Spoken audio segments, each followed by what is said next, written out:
Magka-Q&A portion sana tayo ngayon. Pero dahil marami pa kayong gustong i-explore sa buhay ko, charot! Nung nag-a-apply ako, inungkat ko pa to sa aking baul para lang sa inyo, ha? Nung nag-a-apply ako, tadan, ito yung sabi ko sa inyo na need nyo talaga mag-practice at maghandaan. So, alam nyo ba na marami sa applicant is paulit-ulit na nag-a-apply. Isa, dalawa, tatlo, apat, meron ng 5. Pero ako is, isang beses lang ako nag-apply sa PNP and then nakapasok ako.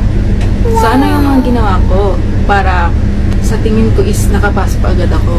So, ganito kasi yung nangyari. So, long time ago. Flashback. So, nung nag-a-apply ako, syempre, katulad nyo is civilian pa ako, hindi pa ako ganap na isang police. Graduate ako is 2019. After that, nagnegosyo muna ako. Hindi muna ako nag-police kasi nga hindi pa pasado ang aking height. You know, hindi pa nun kasado ang RA 1149459. Tama ba? Yun. So, hindi pasado ang aking height. So, okay, fine. Hindi ako nag-apply. Bakit? Sure. And then, nung naipasa na nung 2021, yun, 2021, naikasa yung RA 11459 na kung saan pwede nang mag-apply ang mga at least 5 flats sa female. So, syempre, 5'3 ako. Bakit? Pasok na pasok ang height ko. Sure. So, eto na. Before ako nag-proceed sa application journey, is ready ako dahil nag-ready. Yes, ready. Ready ang lola mo. Itong notebook to, ang patunay na nag-ready ako. Ha? Basahin natin yung mga nakapaloob dito. Ayan, meron dyang who am I. Tadan, sabi ko sa inyo, sulatin niyo. Next is yung drawing. Nag-practice ako ng mag-drawing sa neuro examination kasi alam ko na may drawing portion doon. So, ayan. Ganyan yung itsura na ginawa. Nice! And then, meron ditong about PNP. Sinulat ko yung about PNP. PNP core values, mandate ng PNP kasi baka siya matanong sa akin that time. Philosophy ng PNP. Mission and vision, of course, and then the function of the PNP. Yun, take note of that. Baka sakaling maitanong sa inyo, ha, hindi kayo ready. O yun, nag-invento ko sa isip ko ng mga pwedeng i-question sa akin during interview. At ano-ano ang mga yon. So, una, what is your strength? What is your strength? Okay? Pangalawa is, what is your weaknesses? Tinatanong ko, take note na. Pangatlo is, what is your greatest strength among others? Oh, hindi pala.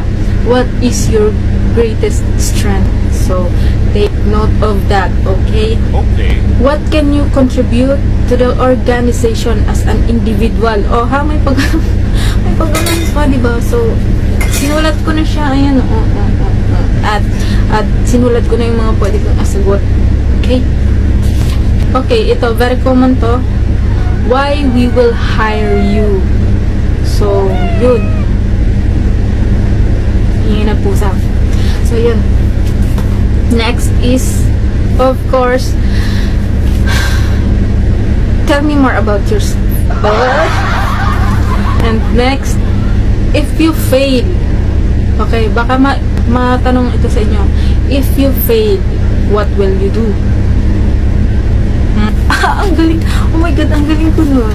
Tignan nyo. So, sinulat ko talaga yung mga dapat kong gawin, ha. Be consistent and positive. Relax. Oh, may pagano pa wala mo. Follow instructions. Follow instructions. Char. Natatawa ko. Wait lang.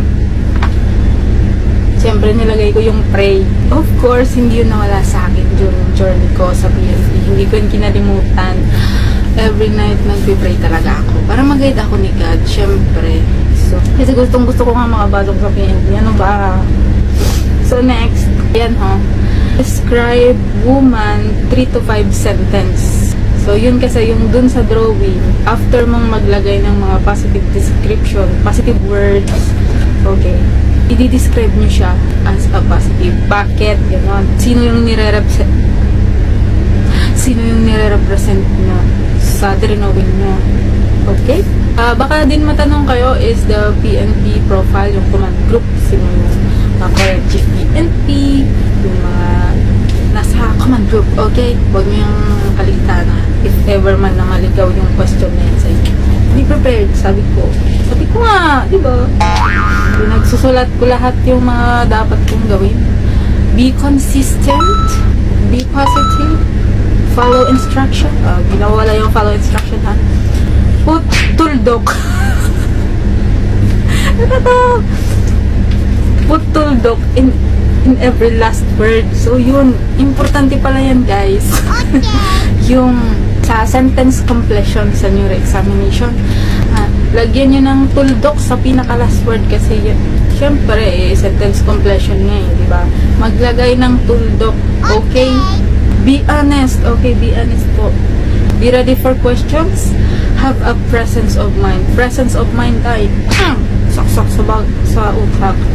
Yung trial and error ko during ilang page pa yan. Sabi ko sa inyo, need nyo mag-prepare. So, yun lang. This is only the part 1. Dahil linggo naman ngayon, so sasagutin ko yung mga ganyang concern nyo. Kasi, alam nyo, para hindi na kayo naliligaw ng landas. Kasi nga, you know, baka meron dyang hindi naman afford yung mga bagay during application. Kasi nga, magastos. Alam nyo ba, nakapag-utang ako nun ng siguro nasa 50k din. Kasi nga, syempre yung mga gastos, diba? So, yun. So, part 2 tayo. Next